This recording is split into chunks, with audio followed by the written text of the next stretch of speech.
Press TV. In the US, a 20-year-old woman has been left in a coma after being tased by a Florida police officer while handcuffed.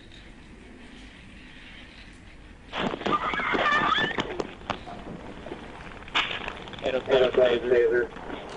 Just try to run out the door. Danielle.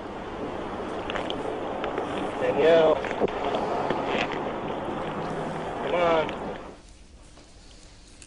Doctors say the woman was left brain dead during the incident and will likely never wake up. Footage from a police cruiser dashboard camera shows the officer firing the taser's electric probes into her back.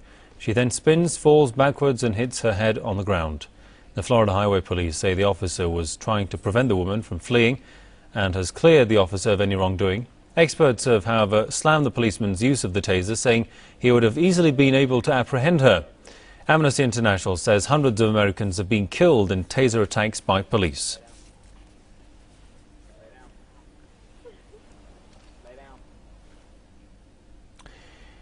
Well, from Washington, we're joined by Ty Barry. Welcome to the program. First of all, according to reports, at least 500 people, if I'm not mistaken, have been killed due to the use of these weapons like taser guns. To what extent can these weapons be used? Well, these weapons are supposed to be non-lethal, and that's what they were originally meant for, to stop someone and not kill them. Well, it's become quite obvious that the police now are using them as weapons. And as we saw in Oakland with Oscar Grant, the police pretended like they actually were pulling out their taser gun when they actually pulled out a real gun and shot a man in the head. This has gone on far too long. We saw in the video of the one young woman that's now brain dead in Florida that she was a few feet away from a policeman who could have easily waited, used non-lethal force, and could have easily apprehended that person that was running. We don't even know why she was running.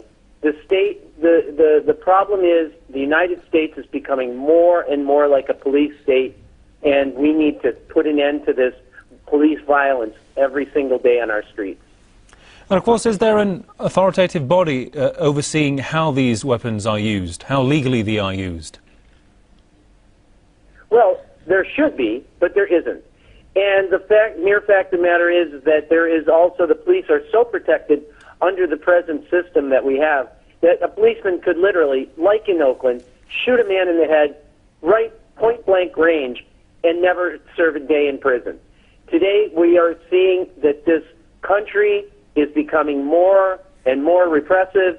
There's more people in jail, more people in prisons in the United States than there are even in China, which we're calling a human rights violator.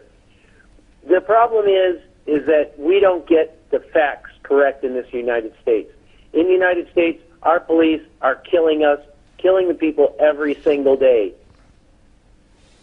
And of course, the unnecessary use of these weapons in many cases, how has this somehow altered the image of the police in the hearts and minds of American citizens? The fact that the police should be there to protect the people instead of, what we're seeing happen to that girl there. Well, I should get back to the fact I didn't really answer your last question. There is no body, any particular body that is overseeing the violence in our police force every day.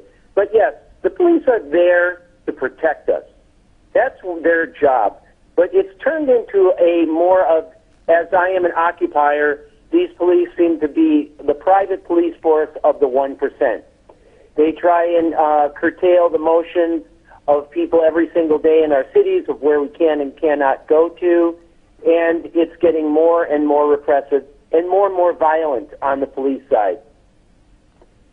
Indeed. All right, we'll leave it there. Many thanks to Ty Barry with Coping from Washington. Thanks for your time there, sir. Moving on now, the world's leading oil